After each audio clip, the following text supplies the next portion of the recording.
So, I think it was Gay Byrne used to say, folly dat. That introduction was way over the top, far too exaggerated. But I have to say, Michael, it was pretty much exactly the same as the one I emailed you yesterday. So you got that bit right. And so I'm nervous because if Catherine was nervous after Justin, I'm after Catherine. That was absolutely outstanding, both of you. So I'm a bit nervous. I'm also nervous because I see a few familiar faces, David Bunworth being one of them here, who've heard me give this talk before. And as I was walking up, I was thinking, it reminds me a little bit of Professor Max Planck, who's a great German theoretical physicist who 100 years ago this week won the Nobel Prize for Physics and went to collect his prize in Oslo. When he came back, decided to tour Germany, 50 different events, nights, town hall meetings to tell the people about the latest development in global physics.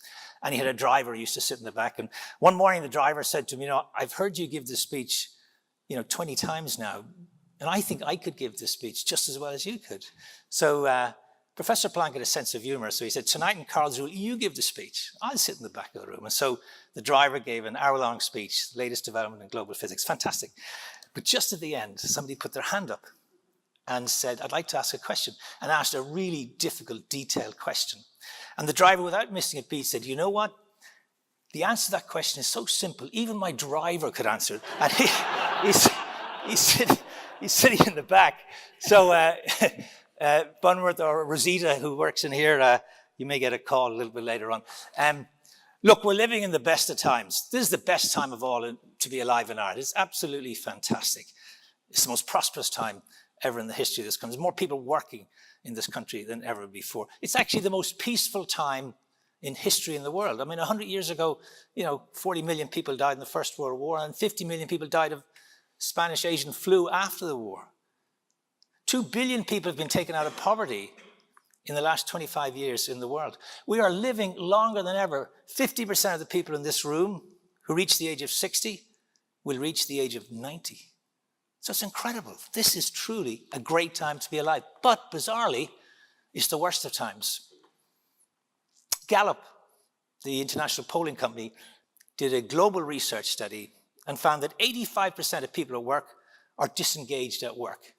How awful is that? Only 10% of people in the workforce actually care, are passionate, and bring their love, their best selves to work. 85% disengaged. And Edelman, who do the global communications company, and every year they do the global trust survey, it comes out during Davos. It said trust in 4 institutions, government, media, non-profit, and business, is at its lowest level in recorded history. So we're looking at a disengaged, skeptical, cynical, disbelieving world out there. And then we wonder why, I call it Brexump, happened. That's the world that we're in. And what's it all about? It's about disruption. And the things we're talking about, robotics and AI and automation, are disrupting every customer-facing business that we know of. When you think about it, the largest taxi company in the world, Uber, owns no taxis. The largest accommodation company in the world, Airbnb, owns no accommodation. The largest content provider on the web, Facebook, produces no content. The largest retailer in the world, Alibaba, has no stock. The customer is king. Customer is a promiscuous and very dictatorial dictator in many ways. So disruption is out there, change. There was a speech given few weeks ago by the CEO of Mercedes-Benz, who said our future competition won't be car companies because they won't exist. It'll be technology companies. He said an interesting line. He said, change is happening now faster than ever before and never will be as slow again.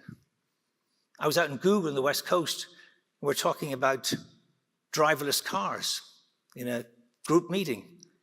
They were talking about the inevitability, and we'll start with driverless trucks. But there's 11 million truck drivers in the United States. So I asked, what's going to happen to those people? And one of the answers I got was that, listen, when the washing machine was introduced, thousands of maids walked down Fifth Avenue protesting because that was their job. They could see their job going. When the electric light was invented, it didn't come about because of thousands of improvements of the candle. It actually came about because of a quantum leap. Or as one of the guys at this session said, the Stone Age didn't end because they ran out of stones. So success in life is transitory and temporary. Success in the past is no guarantee of success in the future. The strategies that got us here won't get us there. As Peter Drucker, the American management consultant, said, to create the future, you have to be the enemy of today. Or Charles Darwin, the British anthropologist, who said, it's not the strongest of the species that survives, or even the most intelligent. It's those most able to handle change. So I decided to put a picture of me and my dad. I'm the little one on the left there. And my dad joined a company age 14 and worked in that company till age 77. Just a quick 63 years in one company. He had one stock of contacts, one stock of connections, one stock of people that he knew. He had one bank, one guy. Nothing changed very much. It was what we used to call the escalator model of a career. Join, work, progress, work. He had a fine life in many ways. He had a fuller life, I think, than mine. And interestingly enough, and funnily enough this morning, he sold his company to somebody who's here today. David Bunworth and Shering Plough actually bought his company at the end, towards the end of his working life. But those days have gone. Like me, I've got kids coming out of college. They're going to have 15 or 20 different jobs. They're going to be in the gig economy. They're going to be doing all sorts of things. If one of my kids, a millennial kid, got hired to work in a bank for a few years as a graduate trainee, he's ducked that and he's off in film school in Berlin. All that kind of stuff, this disruption. So here's an interesting stat. It took the world 1,000 years to reach a population of 1 billion. We will now have 1 billion more in 12 years. So we're now at 7 billion, racing up to 9.5 billion by 2050 when it should plateau. Not in the developed world, but in the developing world. But what's the impact of that on this city? Well, I was born in this city. When I grew up here, not today or yesterday, it was essentially male, pale, and stale. We were not a very international, cosmopolitan city. I told a joke to Michael the other day. I said I went into a restaurant back then and I asked the waiter, what's the soup du jour? And he said, hang on, I'll ask the chef. He goes into the chef and he comes out and he says, it's soup of the day, right? That was then. 12% of the population of the United States were not born in the United States. In Ireland, it's 17%. In Dublin, it's 25%. But of the working age population of Dublin, it's 33%. So quick question, hands up if you were born in Ireland. QED. The question is, does your network, does your company, does your leadership reflect the diversity of the economy and the society in which you operate? And all the research from the Bains and McKinseys says that if that's not the case, you underperform. So this place has changed dramatically. So Google, set up by Larry Page and Sergey Brin, brilliant technologists, geniuses, only hired first-class mathematicians, PhDs, STEM, all that stuff, did a study a few years ago. And they wanted to find out what makes a leader in Google, a global multi-million-dollar study. And they came out that you need 8 characteristics to be great as a leader in Google. And the 8th and last characteristic was technical ability. And all the other 7 were what you might call soft skills, communications, being a good coach, interacting with others, working in teams, being a good listener, all of that stuff. Last year I spent a few days working in Singapore, the National University of Singapore, the #1 university in Asia, number 20 in the world. The kids who go in there are brilliant. They've learned how to play violin underwater. Their mothers have stuffed it into them. They've just become brilliant. And they come out of this university and they're deductive and analytical and fantastic and completely crap at purpose, meaning, empathy, relationships, and networking. And Singapore knows it. And they've set up a center in this university called the Center for Future Ready Graduates. Don't you love it? Admitting that their graduates don't have those soft skills, which are critically important.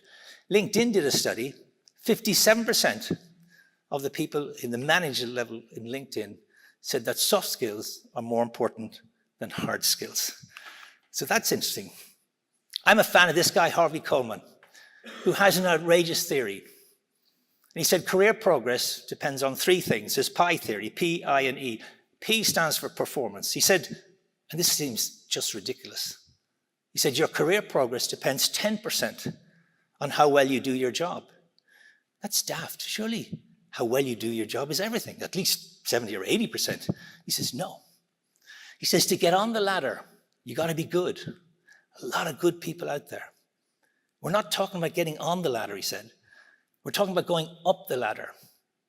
He said you get paid on performance, you get promoted on what other people think of your potential. So now he's introducing this notion of other people. So this is fascinating. So if it's not performance, which is only 10%, he said it's the I, your image.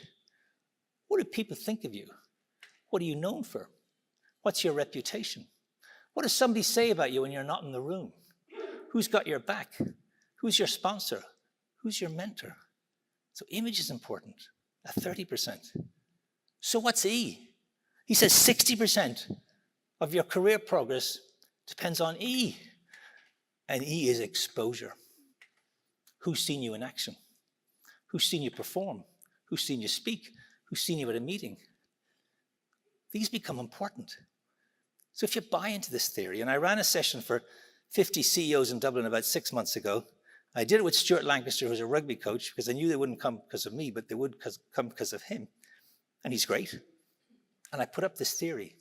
And I asked the CEOs, because I was a bit nervous, if they'd buy into it. And I said, what do you think of this theory? And to a man and a woman, they said, it's about right. But there's huge implications for all of us if this is right in terms of our own career progress. In other words, my parents would have told me leaving college, getting my first job, work hard, keep your head down, and keep out of trouble. The shittiest advice any parent ever gave. So there are implications of this. But there's problems with networking. Everybody hates it. It's got a sleazy image. Conjures up images of inauthentic people in a bar late at night flicking out business cards. It's just horrible. It's inauthentic. It's not taught at school or college.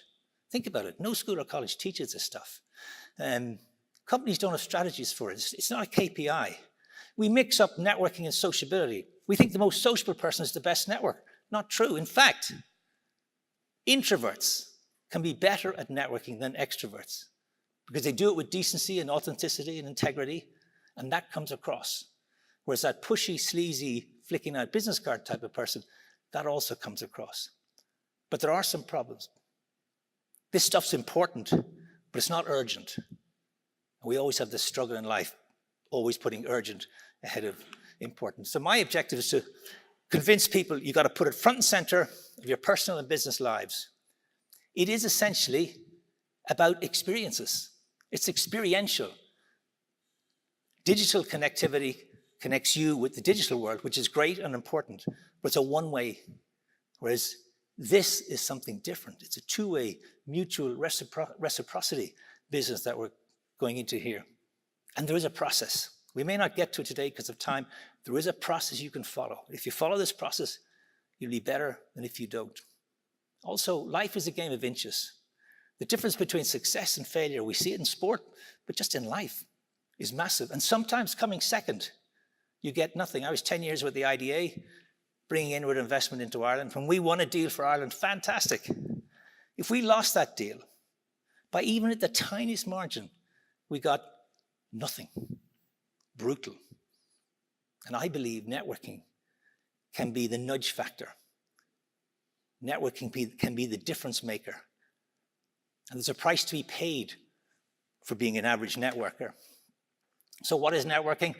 It's long-term hearts and minds relationships. You kind of know that. Networking is about giving. This is interesting. Most people think networking is about getting. I need something for myself. I need to get sales. I want a new job. I'm going to go network. I'm saying the exact opposite. It's not about you at all. It's actually about giving. It's about being nice. What a cheesy expression that is. And genuinely interested in other people. So here's a guy called, it wasn't meant to be photographed there, but Dale Carnegie, who wrote a book in the 1930s called How to Win Friends and Influence People. I believe the most successful investor in the world today is Warren Buffett. Warren Buffett said, the best investment I ever made was to do a Dale Carnegie course. So what did this guy say, which still exists today? He said, the sweetest sound I've ever heard was the sound of my own name. He said, the smile on your face means more than the clothes on your back. He said, to be interesting, be interested. He said, when you talk to somebody about your issues and your wants, they think you're a bore.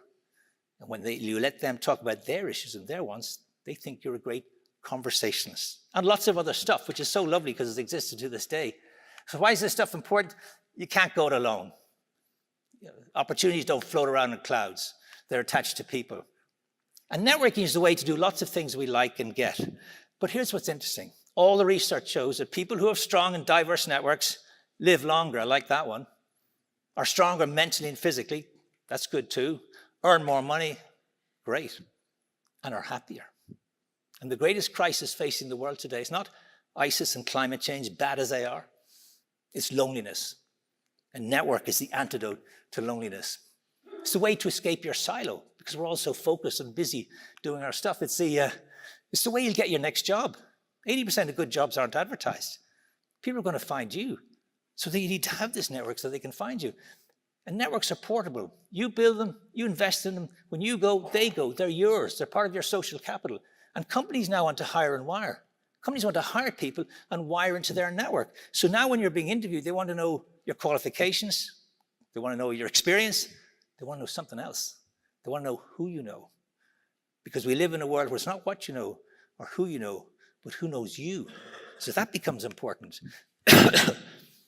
But you won't build a network unless you get used to talking to strangers, because you've got to build diversity in your network. Because we all struggle with this thing called homophily, which means we hang around with people just like us.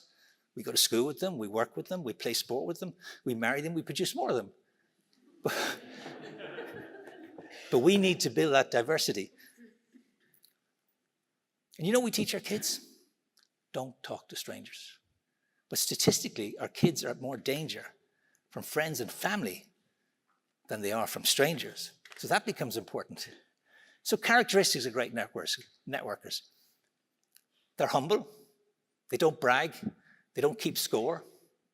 They realize there's two types of information in the world. Formal information, which is available to everybody. You can Google it and read it. Or informal information. Tips, nudges, winks, whatever it is that comes from your network. But they also understand something else. Great networkers realize that you have to be high-tech. You have to use technology. You have to embrace technology. You have to be at the cutting edge of technology. And you have to be high-touch. And that's the interesting balance. They're high-tech and they're high-touch. And one of the great challenges of the millennial generation now, and I hear it all the time working with the banking companies and financial services and the consulting companies, that I can't get our people to actually speak to each other. They talk electronically. They'll send an email to somebody sitting over there, but they won't pick up the phone. And yet we all know how powerful that sort of type of communications is. So elements of networking, you've got to be a world-class listener. And we live in a world where nobody listens. The only reason people listen is to prepare what they're going to say next, not to hear what you're saying. We tend to be narcissistic listeners. So if Michael says, I bought a car last weekend, and I say, I actually got one the week before. I paid $10,000 for it. He wanted $5,000. He's not interested in my story, but we do that. We hijack conversations. We interrupt on average every 8 to 10 seconds. We think listening is a sign of weakness. We think listening is a sign of not being an expert. But if you really listen, if you listen not just to what somebody is saying, but what they're going to say next, then it becomes an incredible source of power. As Richard Branson says, you learn nothing when you're talking. Serendipity, luck, chance. I'm a believer that you can make luck happen for you. The notion that you can make chance enter into your life. But put it this way, luck doesn't happen lying in bed, doesn't happen sitting at your desk. Luck happens when you're in motion. Luck happens when you put your talents on display. Luck happens when you go to events like this. I always say your permission device, your name tag is a permission device to talk to strangers. And we're all comfortable doing that. But you can't walk down Grafton Street and say, excuse me, I want to have a conversation. I heard this tosser in a conference this morning say you can't do that. And trust.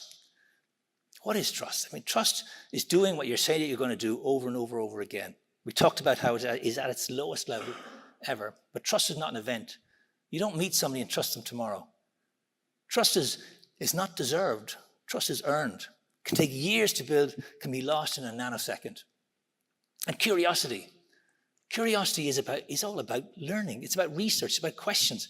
And we live in a strangely uncurious world. So curiosity becomes a talent. And the importance of having weak connections. Because we all tend to hang around with people just like us. Nothing wrong with that. But that's not the world out there. So unless we build a wide array of weak connections, the importance of that is that it leapfrogs you into all sorts of different types of people. So we have to make a real effort to make sure that our networks are diverse and to ask ourselves a brutal question: is my network good enough for where I want to be in 5 years' time? The answer generally is no. So there is a four-step process on networking, and I won't have time to get to it. I'll just touch on a couple of points on it. It's about research. It's about auditing your network. It's about actually doing some work and seeing, is it good enough for where you want to be?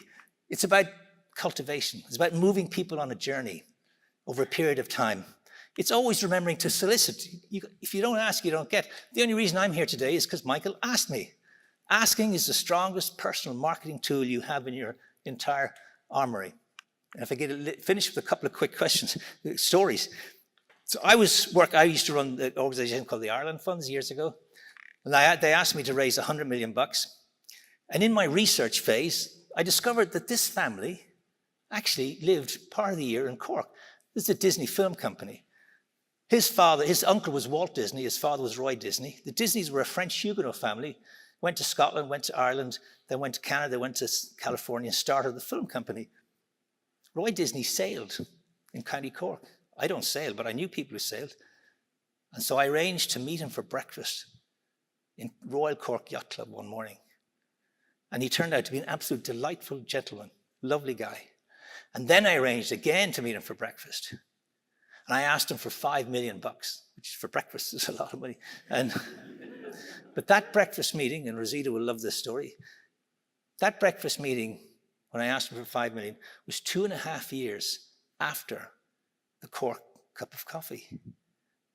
It was the first time I asked him for money, but it was my 29th meeting. I spent 2.5 years getting to know this person, getting to know him, his family, his executives, his dogs. I got to know everything about the guy. I really got to love him. He's a wonderful man. But I never asked him for money. But I never stopped asking. I asked him to join our board. I asked him to chair a dinner. I asked him to introduce me to executives out in Hollywood. I asked him to do lots of stuff. And he knew one day the train was going to stop at his station. He knew my job, and he knew one day, but he was never going to pick up the phone and say, I want to give you some money. And I arranged the meeting. I arranged this breakfast. And he sensed it was coming. I brought the president of our organization, and we sat down with him. It was going well. And I always used the same sentence with asking, a big ask. Roy and Patty, very important. Patty was very quiet. Quiet women often make the decisions in these events. I'd like you to consider, soft verb, a gift of $1 million a year for 5 years. And then this wonderful moment in sales. The next person to speak loses the sale. Because every sinew of my body wanted to say, actually, if you can't do it this year, next year, be grand. I would have destroyed 2.5 years of work. I would have destroyed everything, because he would have run down that rabbit hole as fast as you could and said, sure, come back and see me next March. No. Awkward silence, tense, theatrical, difficult, not pleasant. But we wouldn't say anything. Finally, he said, wow, he said, that's a bit north of what we had in mind. They had a number in mind. We came in too high. Worst answer I could have got, would if he said, sure, we could do that, then I would have asked for too little. And so then we said, well, you need to think about it. You need to talk to your family. You talk to your lawyers. I'm going to be back in a few weeks, and let's meet up again. And they were delighted to end the meeting at that stage. It was a nice, cordial breakfast. Now the number was on the table. They have to think about it. What actually happened in this case? I didn't have to go back. His office rang and said, Mr. Disney would like to make a gift of stock. And it actually wasn't 5 million. It was 3.2 million. But it was all in one go. So it was a wonderful example of taking people on this journey. And we talked about journeys today. The second one, before I go, I went to see this guy some months later. He was the CEO of Coca-Cola in America, a wonderful Irish-American guy. Brilliant man, great leader. And I decided, I'm on a roll here. I'm going to ask this Mr. Keogh for 10 million. So I got myself psyched up and I went in to see him. He came out from around the desk. I'd known him well. He's a lovely man. He put his arm around me and he said, I love what you're doing.